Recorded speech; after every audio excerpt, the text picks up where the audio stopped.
Chapter 4 is a bit of a shorter chapter, at least the PowerPoints are going to be a little bit shorter. And this is probably more of an applied chapter in the sense of how do we actually present data or numerical information. And a lot of times we do that with tables and charts and graphs and figures. This is why the title is "A Picture is Really Worth 1,000 Words." There's a fair amount in the chapter that I'm not going to cover because it's pretty straightforward stuff.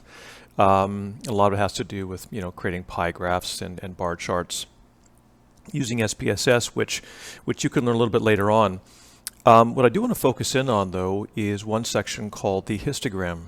And the histogram it's a type of bar chart, but it's an important one in the sense that what we cover with the histogram, it becomes more important later on when we get into chapter 7, 8, and 9, where we get into what's called the normal curve. So I'm going to focus mostly on the histogram side of things in chapter 4.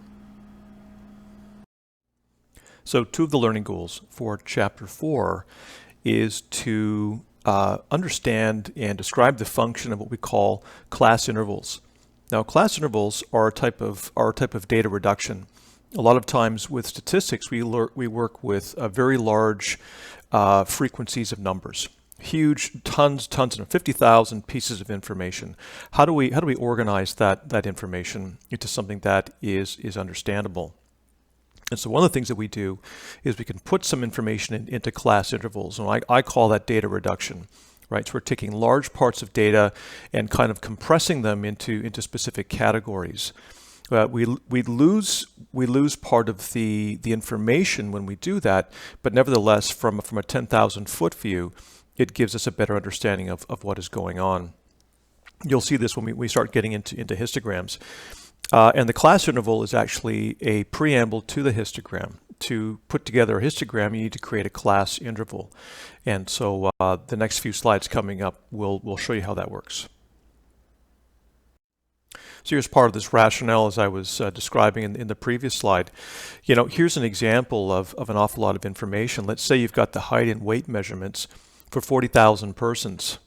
Statisticians do this all the time if they're measuring health in Canada, for example. You do a nationwide survey. I'm thinking of the Canadian Community Health Survey as an example. You've got like 130,000 individuals, and you might gather 600 pieces of information on each one. That's an awful lot of information. So can you imagine what a frequency table would look like in an SPSS output? It'd be huge. It wouldn't make much sense. So what we do is we data reduce a little bit here. We take values, height and weight, and we put them into class intervals. And once we have a class interval, then we can actually visually show what's called a frequency distribution. That's kind of important, that aspect. I'm kind of introducing it a little bit earlier here. But a frequency distribution really is a series of class intervals put together, and we can take, and when we do this, we can take information on height from 40,000 individuals, put it together in one figure, and we actually get a sense of that characteristic amongst the population. So what example is a frequency distribution? Well, you've kind of done part of this already, or you will, where you can actually take a look at proportions of values that show up. I mean, that's one way to look at it. We describe frequencies in terms of their proportions. But what if I wanted to take a look at the number of proportions altogether? Okay, and so a frequency distribution is a method of tallying and representing the number of times a certain score occurs, and then we can actually graph this. And so to do this, we actually have to we group these scores into what we call interval classes or interval ranges. And so a class interval, or this class range, so to speak, is simply a range of values wherein certain scores are going to fall. And the class interval is set up by the researcher. Now, generally, class intervals fall anywhere from ranges of, say, a range of 10 or a range of 20. Sometimes you can go down to ranges of 5, but generally it's 10 to 20 is going to be the range. So this is what I mean. So here's the example. I may have a bunch of information on a large sample of individuals, and I want to take a look at their age, the distribution of their age scores.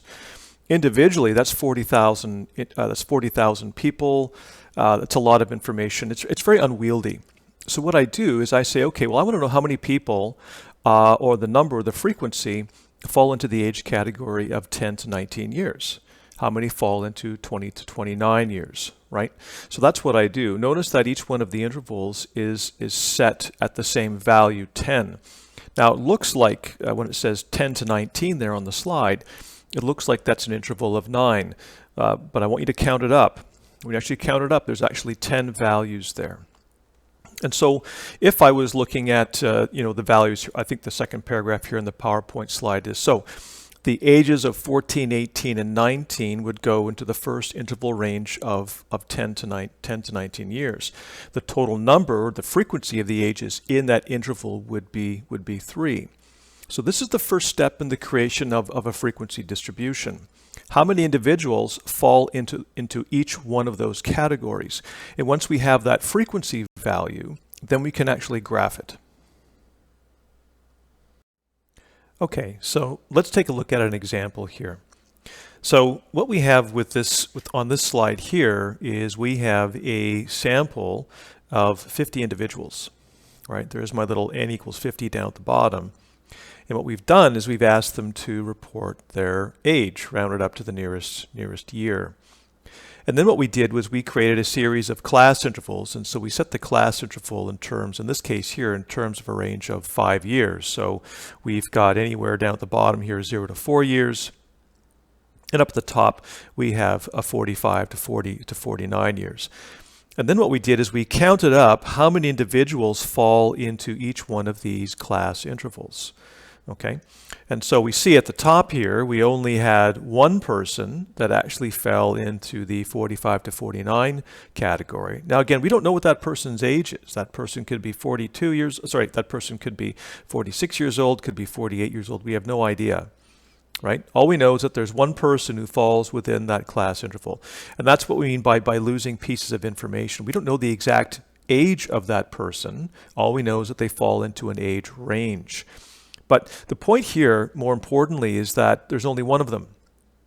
Okay, down below here towards the center, in our class interval of 25 to 29 years, we've got 10 individuals who fell into that age range. Again, we don't know what their individual ages are unless we go and take a look at the raw data. This is all about data reduction. And now we begin to see what we call here, and you can kind of see this happening here, a frequency pattern that occurs. Notice that on the tail ends, or on the, sorry, not the tail ends, the high age interval range, we have very few. And same thing with the bottom, right? We only had one individual who was between 0 and 4 years of age. And even without graphing this, we can begin to see this pattern that emerges where most of the individuals seem to fall somewhere in the center of the mass here, or anywhere between the ages of 20 to 29. But it's a lot easier to see this if we actually take these frequencies and these class intervals and graph them together in a histogram. Okay, so here's our histogram, and this is this is from Selk, and it's a little bit unwieldy. And I think he wanted you to get practice with doing hand-drawn histograms, but you don't need to do that because SPSS will put together histograms for you, as you're going to find out.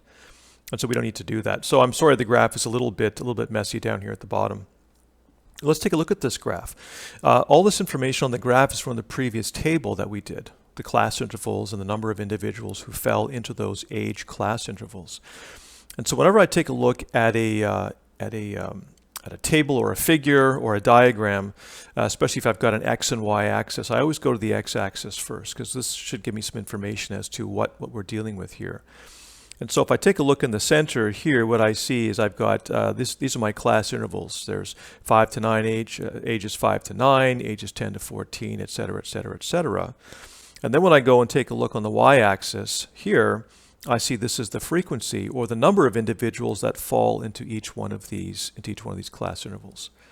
And at first glance here, I see two things. Number one, I know the numbers that are in each one, right? So if you take a look at the age group of 15 to 19, if I go across to the y-axis, there's 8. 8 individuals fell into the 15 to 19 category. Again, we don't know how many were 15, how many were 19. We have no idea. Right? We can go back at the raw data and take a look at that. But I do know how many fell into this class interval. But the second thing that I notice is I begin to notice that there is what we call a frequency pattern or a frequency distribution. Okay, we see on the ends, for example, there's very few that are at the very, very low age range and very few at the very high age range. As a matter of fact, you've got one in each on the ends. In the center, however, this is where we see where most of the people fall. 40% of the individuals fall between the ages of 20 and 29. And so histograms help us see two things. Number one, we can see the individual frequencies of each particular age range if we're interested in that. But then if we take a step back further, we can see now that there might be patterns of distribution of ages. In this case here, this is a lovely little, what I call a sanitized histogram, because it's beautifully symmetrical, right? If you cut this thing down the center, you've got two symmetrical halves. Real life is never like that, okay? But nevertheless, we do see a pattern. And this pattern, if I were to kind of smooth things out, almost looks a little bit curved, doesn't it? Like a bit of a speed bump, so to speak. Now, not all data is going to look like that. Sometimes you're going to see data that's going to be kind of curved off to the right or curved off to the left, as we're going to see in this PowerPoint presentation. That happens sometimes. But a lot of times, believe it or not, and this is a bit of a foreshadowing is a harsh word, but more of a preamble until we start getting into Chapter 8, that we actually see, in many cases, data seems to follow this particular pattern, right? This curved pattern. So we'll talk about that a little bit later on. So let's take a look at another example.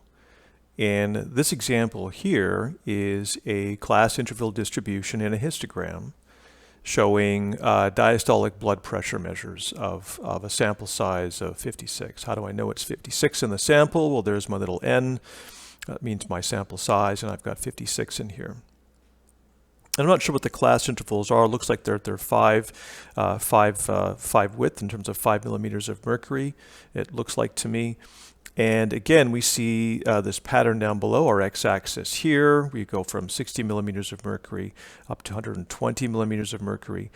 And again, the number or the frequency of individuals who fall within those categories. And we see a similar pattern to the previous, quote-unquote sanitized histogram, where on the low ends of the measure, right, we see very, very few, right? We only have a handful. Looks like we've got 2 that fall between 60 millimeters of mercury and 70 millimeters of mercury in terms of their diastolic blood pressure. And on the high end, we also see the same. We only have 2 that are between 110 and 120 millimeters of mercury. We see that most of the individuals fall somewhere between, it looks like, 80 and 95 millimeters of mercury. So we begin to see again this pattern. This one isn't again nearly sanitized. It's a little bit jagged.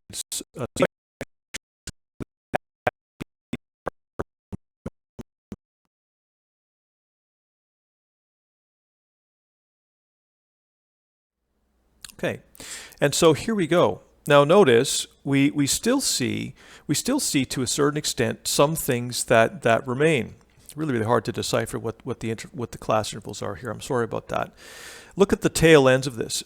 Again, with the larger sample size of 365, we still have very few are on the low end of diastolic blood pressure and very few are on the high end, although there seems to be a few more here.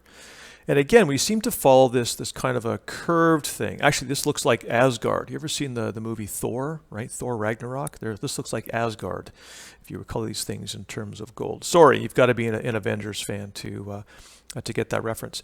But again, we begin to see this pattern. Now, it's different than the previous one. Again, we're still measuring the same variable, but the pattern is now changed slightly. As a matter of fact, it becomes a little bit smoother, doesn't it? And here's this pattern together. Here's the two of them. So with smaller sample sizes, we see it's a little bit more jagged in terms of the curve. It's a little bit more peaked. But if I add 300 individuals to the study, now I begin to have this greater curved effect, even though there's still a little bit of a peak here. But you begin to see that the more individuals we add into the sample, the clearer the picture becomes, or the clearer the distribution pattern, right, of blood pressure becomes, even if we put them into class intervals. Okay, these are not individual blood pressures. These are all still in class intervals. But the pattern becomes clearer, right? The more individuals you have in your sample, the clearer the pattern of the distribution of the variable that we're interested in. Okay, what I mean by clear in terms of pattern, where most of the values fall compared to where fewer values fall. Okay, in fact, if we were to continue to keep sampling, and we actually sampled all 337 million plus Canadians, we would actually get a curve that would look something like this. Okay, and the reason why I'm bringing up this, and I'm a bit, I don't know if I'm being sneaky, or I hope I'm not confusing you. I'm trying to show you the value of histograms, and in particular, what I want to show you is it's a preamble to some distribution patterns we are going to see a lot more of. And I started with histograms. Actually, I started with class intervals, showing, okay, we need to do a little bit of data reduction here. And then what can I do with these class intervals? Well, I can graph these class intervals here. And then I begin to see a pattern. And the more individuals I begin to add into my sample here, the smoother the patterns begin to see. And so we get to this thing called, actually I'm going to tell it to you right now, it's called the normal curve. Again, that's foreshadowing. We're a little ways away yet. We're not into chapter 8 yet. We've got to get through chapter 6. But chapter 8 is coming up quickly, and so I want to kind of give you a sense of what's coming up. In statistics, in particular for us, when we deal with numbers, and especially for dealing with interval and ratio variables, we like to look at patterns of distribution. We like to look at patterns of distribution. And one of the distribution patterns that's going to come up time and time again is this one here, this hump-like normal curve. You'll see this a little bit later on. However, I did say previously that sometimes the patterns change. It's not always what we call normal, or it's not always this symmetrical pattern. Sometimes they have different shapes. We need to take a look at those. So these frequency distributions can depart from what we call this normal variation pattern. And I think Salkin gets into 4 different types of distribution patterns. He puts in the average value, which I'm going to ignore for the time being. I'm going to focus in on 3 of them. And these distributions can be described in terms of their variability, in terms of their skewness, and in terms of kurtosis. Right? Eventually, these new terms have to come up because it sounds all sciencey and all. But again, these are simply descriptors of these distribution patterns. So we're going to go through each one of them: variability, skewness, and kurtosis. So let's start with variability. So we can see patterns in these distribution curves, or in histograms. Again, remember, these are what I'm showing you here on this PowerPoint slide here, or this figure, is the smoothed out curves, right? The smoothed out curves come from histograms. So histograms can still follow some of these distribution patterns. It's just the edges are just a little bit more jagged, that's all. But here we see 3 different types of distribution patterns. Now again, these are all kind of ones that are symmetrical with one another. They kind of look like the normal curve. But some of them down below, for example, distribution C looks a little bit on the fat side there, doesn't it? Compared to distribution A, which is much skinnier. And this tells us about, again, where the distribution of the scores are. So for distribution A, which is quite narrow, most of the scores fall really close to the center, right? Or whatever the average is, right? You could add up all these scores and take an average. And so what you find is most of the scores here in distribution A fall pretty close to the center. Distribution C, for example, is different. you see the scores are actually distributed pretty widely. Like there's an awful lot that are far from the average here with distribution C, as there are close to the average. And so again, we see this broader distribution, much more variability, right? These scores vary an awful lot from each other, and especially they vary from the average. And distribution B here is kind of goes back to our original normal curve, or normally what we expect from our histograms, and it's kind of in between both distribution A, and C. And so you're going to see this with some patterns of distribution with histograms. So the second pattern we see here is that skew or skewness. And what skewness tells us is where most of the scores fall. They fall towards a particular side of the value of the scores, either towards the high end or towards the low end of the scores. And so we see with distribution C, we call all the scores that are grouped more towards the high end of things and fewer towards the low end of things, we call this negatively skewed.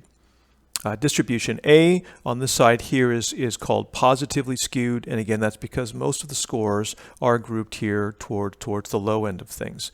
And again in the middle here we have back to our so-called normal curve, where we have no skewness. And this is actually kind of important for us to know. Recall that we're still kind of in the descriptive statistics side of things. We're describing a frequency distribution. And so again, this gives us a sense, a 10,000-foot view of where the scores are visually. But more importantly, we have to understand whether or not a distribution pattern is skewed or not, because that has implications for the types of statistical tests we choose. Now, this is a little ways down in the future in the course, but a lot of times what we do is we go back to SPSS, our computer program, and we determine whether or not there is skewness in the distribution of the patterns. If the patterns are negatively or positively skewed, then we have to go to alternate statistical tests.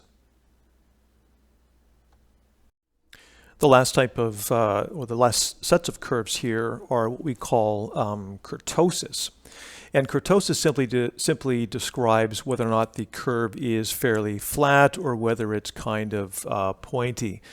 And so we see down at the bottom with distribution A, we have more of a flatter curve, so we call this platykurtic, and we've got an awful lot, the scores are all over the place. I mean, they're quite evenly distributed between the high and the low scores. Okay, so that'd be a platykurtic distribution. Distribution C here in the center, we actually see, because it's kind of more narrow, almost kind of pointy, we see most of the scores are kind of located towards the middle. And so that's your leptokurtic and your platykurtic curves. Your distribution B here again has no kurtosis, and this kind of falls into what we might call the so-called normal curve. Okay, this is our second to last slide here, and this is just simply the steps in terms of putting together a frequency distribution. Depends upon you. If you're the researcher, I think any of the assignments or examples I give you, I'll probably give you the range for you to do the input into that, but this is just for your information here. Okay, this is just our summary slide here, and we've been engaged in Chapter 4 in what we call data reduction, putting large pieces of information into what we call class intervals. And again, graphing those class intervals to give us a sense of the distribution of the scores. So again, statistics is helping us to make sense of the world, so to speak, at least in particular variables in samples. And we begin to see these patterns that are starting to emerge. I'm alluding to the normal curve pattern, but we've also seen that these curves or these histograms can be shifted either to the right or to the left in terms of their skewness, and they can also be fairly narrow, and they can also be fairly wide and flat. And so again, there's most of the curves kind of fall towards the central into normalcy, as we call it, but we do have these other patterns that we need to be aware of.